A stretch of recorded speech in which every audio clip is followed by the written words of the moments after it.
Or, I guess, competition with your brother? I mean, obviously, we've had competition like since the beginning. Like that's how our game started. And I got two older brothers who are also twins, and that competition was always there. And that's honestly would probably help me get better the most. I was going to ask you, did that in a funny kind of way maybe, help your game and help you kind of advance? For sure. I feel like in high school, like every year, it was like Zachary's ahead one year, and then I'm ahead, and then like we just keep going back. And I thought he was better than me my junior year, and then he got injured senior year, and I pulled ahead. But so yeah. Some of your teammates say that you really come along. You're fellow defensive tackles. In what ways do you feel like you're playing well, and do you think you're more improved than last fall? I mean, I certainly got a lot to work on. I feel like I need to do better on my pass rush, get a better pass rush, because the ball's out really quickly with like these modern offenses, like quick passes and stuff like that. So I need to do better on getting a pass rush. How'd you do in the scrimmage, you personally?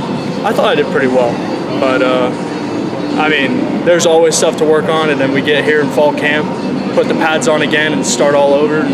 Any players impress you? Any teammates or offensive players that you go against? Offensive players? Caught your eye? I mean, the O-line has just been doing better as a whole, I think. They've been doing really well. Big improvement from last year.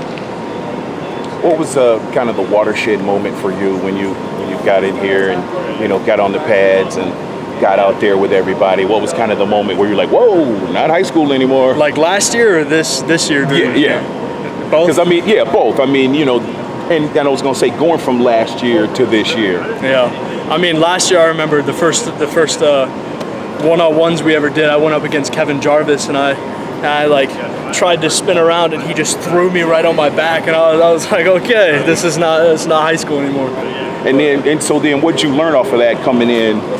I think that, honestly, that moment right there made me realize how important using your hands are and things like that, especially at like a college level, because when you get like extension and a distance between you and him, they can't bully you as much. Jacob, how you doing, man? Nice to meet you. Steven Brooks, I'm 24/7. I want to introduce myself real quick. Sorry if I asked anything you already been asked about. Yeah. Last year, though, we see you in game one, I believe it was. Yeah. And I don't think we saw you again, right? Yeah. What was that experience like? I guess getting in there, but also, I guess as best you can say. I mean, why do you think we never saw you again? Did you get dinged up at some point, or was it? I mean, I think the first game was Gerald Owens, fifth-year senior last year. He was having like knee problems, and Utah State was a fast-paced offense, so he was like out of breath and everything. But come halftime, Coach Burton just comes up to me and says, "All right, you're up." And I was not expecting that my very first game. And then following that, every other game I was expecting to get in, and then never got in again. I was like, so I was more nervous after that because I thought I was going to get in every other game. But so you going into that game, you didn't really think there was a shot, like in the week leading up, where they were like, "Hey, be ready." I mean, or was it just kind of truly out of the blue, like, "Oh man"? I think it was truly out of the blue, but it was awesome being put in against Utah State because that game was pretty close. So. Yeah.